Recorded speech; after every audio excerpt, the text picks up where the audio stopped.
In this segment of the Word tutorial, we're going to learn about using SmartArt as part of the design of a document. There are cases where instead of representing something like this, for example, succeeding in the workplace via bulleted point lists, you could represent this in a more visual way by using SmartArt. And to use SmartArt, we need to go to the Insert tab and then click on the drop-down for SmartArt and then select from any of these designs. So you kind of have to get an idea as to what the process needs to look like or what would fit the concept best. So this is for lists. Then you have different processes, cycle, hierarchy between different matrix, pyramid, and a picture.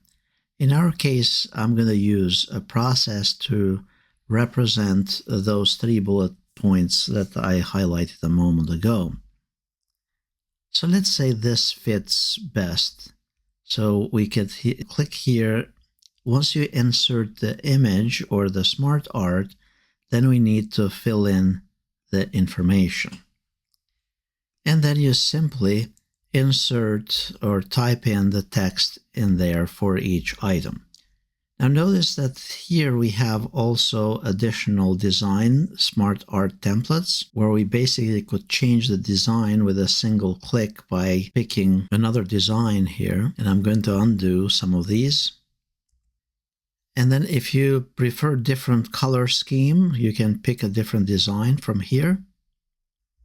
And then if you need to change the formatting to something different, and notice that there is the Format tab and the Smart Design tab. To resize it, use the handles on the side. So you can change the text directly from these boxes here or on the menu on the left here, this Smart Text options on the left. That panel on the left, you can hide it or display it by using this little arrow to the left of the SmartArt object.